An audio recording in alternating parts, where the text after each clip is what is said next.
Assalamualaikum warahmatullahi wabarakatuh. Ketemu lagi di nggone Ardi Singo channel, channele Jawa, channele wong desa kang opo eneke.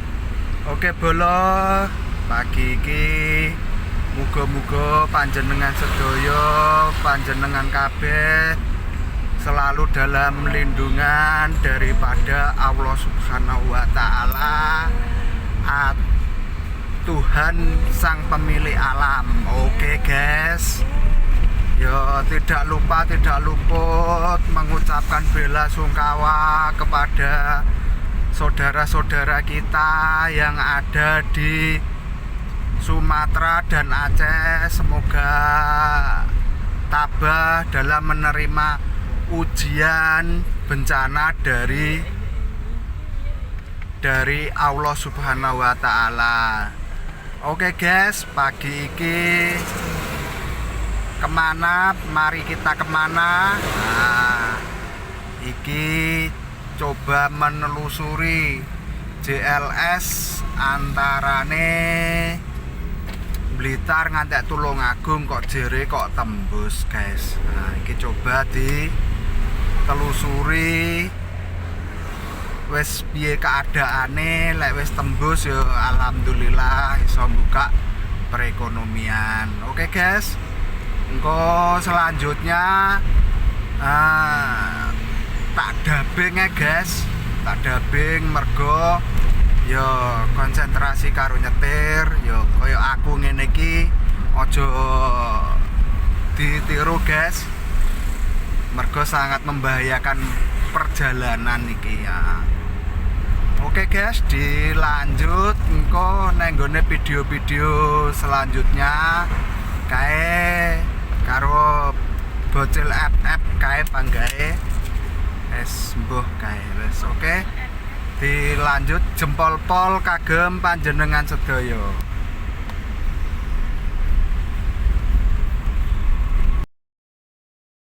Oke guys, iki sesuai dengan pembukaan nenggone video ngarep kono. Lah iki tak dubbing guys, mergo nyampo ya ben penak lek nyetir, ben penak lek ngatur pemandangane. Oke guys, iki lek sing kangen karo daerah iki daerah Kademangan guys. Mau enek jembatan sing kira-kira kangen karo jembatan iki ya penghubung antarane arep ndek nggone arah Tulungagung ya liwat kono guys, sing jalur besare. Lah iki teko nggone pasar Kademangan guys, meh teko nggone deng lore iki lore pasar Kademangan. Iki suasanane ya wis kaya ngene iki, sing mungkin biyen ndek nggone luar Blitar, sing ndek nggone luar negeri ya. Iki posisine kaya ngene iki guys. Nah, iki teko nggone prapatan lek ngiri kono kuwi ndek nggone Kampung Coklat. Lah iki dalane lurus, wis dalan menuju ndek nggone iki lho Pantai Tambarjo kono lho guys iki. Nah, iki mang cuacane ya rada-rada sahdu piye ngono. Nah, iki dalan iki yes ambane sakmene guys, tapi rame mergo nyampo teko nggone daerah Wonotirto, Bakung, pokoknya daerah selatan kuwi sing rada ngetan. Iki liwate lek arep nek nggone kutha ya wis liwat kene iki guys. Ya wis kudu ngati-ngati mergo ya dalane mung ambone sakmono. Terus apa iki sing liwati ya rame mergo nyampe ya dalan ndek nggone penghubung ndek nggone JLS ya liwat kene. Lek kok nggone kutha arah nggone Kademangan kono kuwi ya wis dinikmati ae guys. Kimeng kaya ngene iki dalane ya sing jelas untuk dalan ya wis penak, wisan penak aspal tapi yo untuk sedikit bergelombang ya wis wajar lah iki. Lah iki teko nggone lore prapatan endi iki lho Pasar Gawang, guys, iki. Nah, iki lek ndek nggone daerah Wonotirto sing jelas iki. Nah, iki prapatan iki lek ngiri ndek nggone Wonotirto kono, lek pick up kan ndek nggone apa ki lho Bakung kono, guys, jurusan Bakung. Dadi pasar iki sebagian yo melu Bakung ngono. Nah, ya wis dalane diikuti ae ki mung sing lurus teko nggone prapatan kono kuwi. Lah iki teko nggone meh teko nggone JLS, guys. Iki teko nggone arep mlebu ndek nggone Tambakrejo juga. Alame yo koyo ngene iki lho, guys. Asline apik, guys, tapi yo rada ngati-ngati mergo dalane sing ndek nggone kono kuwi cilik, sing jelas cilik ya kudu sabar saling pengendara antar pengendara baik roda 4 maupun roda 2, guys ya. Iki mau suasanane ya akeh sing ngarepe melancong apa ki lho pengen roh ndek nggone dalan sing anyar kuwi ya akeh, guys. Lah ngarep kono kuwi enek prapatan, guys. Nah, iki ngiri lek arep ndek ngene Tulungagung, guys. Iki arep ndek ngene Tulungagung ngiri lek sing Nganan, sorry, guys. Nganan. Nah, lek ngiri iki arah ndek nggone Tambakrejo. Nah, lek lurus kono ndek nggone Tambakrejo lek ngiri ndek ngene Serang kuwi mau, guys. Pantai Serang kono. Endi ya? Lali aku. Iya wis kono kuwi, guys, pokoke bener. Nah, iki Nganan. Yes, dalane koyo ngene iki, guys. Ternyata wis dibuka untuk umum, guys. Iki wong njajal yo akeh ketoke iki. Ya wis ndek nggone kono kuwi njajal kok enek apa ae ya wis didelok ae, guys. Sing jelas spek dalane apik. Marka-marka yo wis enek, lampu-lampu penerangan yo wis enek, tapi yo tulung, guys, iki yo dalan anyar yo halus yo aja banter-banter. Lek sementara iki lek 100% yo urung dadi, guys. Iki cek istilahe pomo basa kerene apa finishing ya wis ngono kuwi, guys. Nah, iki alas Tegal ngono kuwi, guys, di pletasne di bedah digawe dalan wis jelas spek apik wisan dalane ombo, guys. Kene iki ya wis diikuti saja yang jelas lek ndek ngene kene lah iki pekerjaane proyek ya wis lagi apa iki lho lagi ngrapekne dalan koyo ngono kuwi lho. Nah, yes kudu ngati-ngati, guys. Utamane pada saat hujan kudu waspada. Gek menawa ya ora njaluk, tapi iki dalan anyar lah. Ndek ngene tebing-tebinge koyo ngono kuwi sing lagi dibuka kuwi ya mungkin durung pasek, urung stabil ya kudu waspada, guys. Sing jelas dalane nikung-nikung, guys. Kene iki dalane nikung-nikung tapi tidak membuat mabuk asal sing nyetir kuwi alon-alon. Lah kaya ngene iki situasine iki jan sip tenan iki wis iki mau pewanas, guys, tapi yo tak tekad aku pengen roh jere kabare kok wis anu. Lah kaya ngono kuwi. Lah iki akeh, guys, nek ngene kene iki sing jelas wis perekonomiane yo mundak lancar sing daerah-daerah kene iki dadi yo iso membuka banyak lapangan pekerjaan baru. Terus dalan iki nanti lek wis full 100% dadi JLS iki ya iso sampe teko nggone Jawa Tengah, Jawa Barat, Yogya, kono kemungkinan lho guys, iki kira-kirane lho. Tapi lek manut kabare kuwi kaya ngono. Nah, kaya ngene iki guys, iki wis munggah medhun ngono kuwi dalane wis anjane dalan pegunungan ya kudu-kudu semi ngati-ngati, pokok aja terlena dengan pemandangan yang ada guys. Soalnya ndek ngene kene disuguhkan dengan pemandangan alam yang sangat mempesona sekali. Antarane gabungan perbukitan terus karo gabungan lautan ngono kuwi dadine wis dijamin apik guys iki. Iki sementara cek teko nggone kira-kira cek teko nggone daerah Blitaran guys iki. Daerah Blitaran mergo sih urung enek petunjuk arahe sing tenanan, urung dipasang iki. Kemungkinan dalan-dalan cilik ngene iki yo kemungkinan ndek nggone pantai guys. Iki lho salah sijine view-ne sing kira-kira melu Blitar iki jan. Melu daerah Bakung apa endi to iki guys. Kaya ngene iki guys.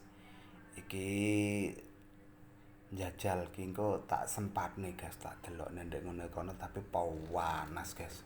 Paling yo mandeg dilut lah iki. Njajal tak mandeg dilut. Mlangkah pager iki jane yo ora oleh guys wong wis dipageri kaya ngono. Kuwi dige bakulan, dige nganu kemungkinan yo ora oleh guys. Nah iki mau wis mandeg terus bablas guys, wis mergo sawan wis panas selake lah iki salah sijine view guys. Salah sijine view ndek nggone dalan Blitar Tulungagung. Lah iki lek gak salah Protelon ndek nggone Pantai Pasur guys sing rono. Ndek ngene kono sing jelas wis tau rono engko suatu saat tak dolakne rono neh engko. Tak dolakne rono. Nah, yes iki berarti jek nang nggone Blitar guys iki. Iki engko ngarep kono kuwi teko nggone Tulungagung wis tembus tenan guys.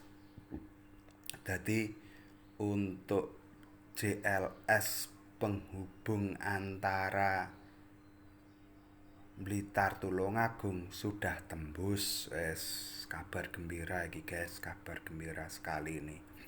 Gilek lurus ya biasa guys. Iki ndek ngene pantai-pantai selatan iki jane view-ne apik guys. Wes iki lek Pemda iki gak ndang pemerintah daerah setempat iki gak berbenah wes jan ueman banget guys. Jan ueman banget. Wes ndang pariwisatane ndang do ditata mergo kene iki akeh sepanjang jalan niki ceritane iki kabare teko nggone wong-wong iki jan pantai-pantaine iki akeh tirik-tirik wis garek milih garek njajal siji-siji ngono guys iki. Lah iki sing jelas wis teko nggone Tulungagung guys wis yes iki dalane ya cek apik guys, cek apik iki. Lek dalan sing pas lot iki lah. Kuwi pantai-pantai cilik lho guys ndek ngene Tulungagung kono kuwi. Lek kabare Blitar sing setan yo akeh guys, engko njajal suatu saat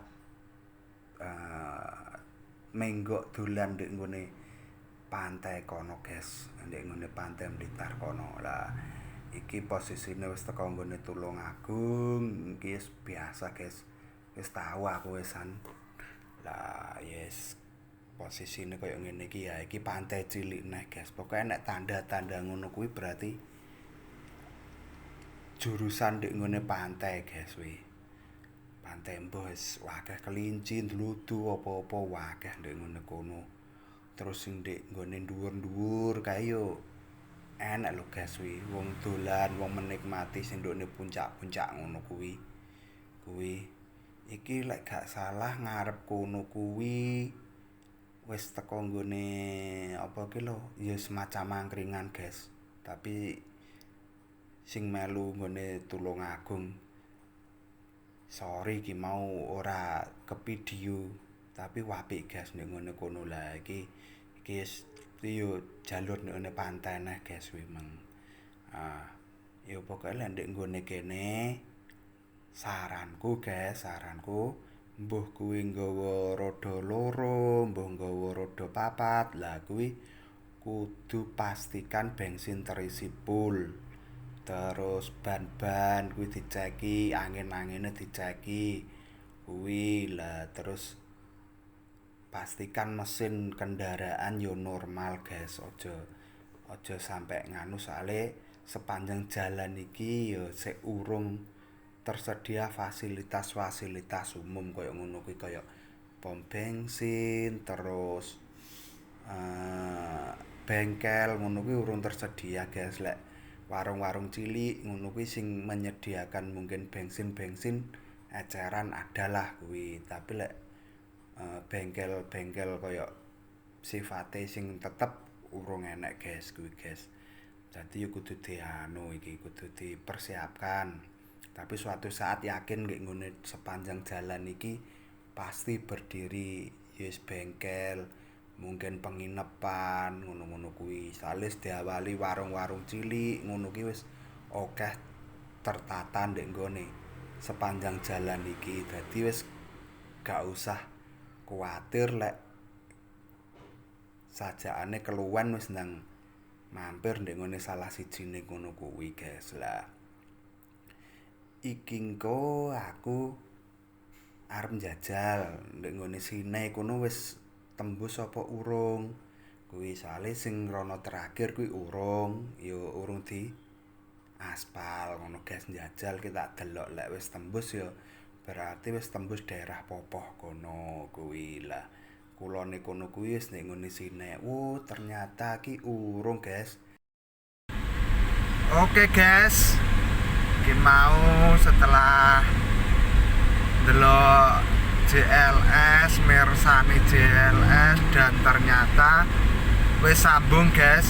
Alhamdulillah untuk JLS Blitar Tulungagung wis sambung wis dadi alhamdulillah, tapi yo sik urung sempurna. Yo kudu ngati-ngati guys lek sir liwat kono kuwi. Terus ndek nggone kono ya alhamdulillah wis mulai oke. Apa iki lho warung-warung rest area kayak ngono kuwi wis oke banget nek ngono guys. Kuwi lah muga-muga dengan tersambungnya JLS Tulungagung karo Blitar iso nambah ekonomi, iso nambah wis sembarang kali ndek ngene kono wis kuwi iso nambah kono. Kuwi kudu iso ningkat ekonomine. Terus ndek nggone kono ya wis akeh pantai-pantai sing akhire kebuka guys, akeh kebuka. Lah kuwi ndek nggone kono yo pesanku siji lek liwat kono kudu ngati-ngati kayak ngono kuwi. Lah wis ngono sik guys, kita tutup nih lek kowe nyetir. Tak tutup nih lek kowe nyetir. Sekali lagi sing ndek nggone tertimpa bencana ndek nggone sak Indonesia, gunung meletus, terus apa iki banjir ndek nggone Sumatera karo Aceh, yes muga-muga diparingi kuat slamet, sager kewarasan. Wes terus sing duwe urusan, sing duwe utang, sing duwe anu muga-muga ndang kebayar kabeh. Amin. Ya wes guys, tetap like, subscribe, share channel iki, muga-muga iso berkembang, iso menghasilkan hal yang positif bagi ndek nggone sekitarku maupun kalayak rame. Oke guys, donga dinonga tak baleni neh. Donga dinonga kuat slamet, seger kewarasan. Kagem panjenengan sedaya jempol pol. Wassalamualaikum warahmatullahi wabarakatuh.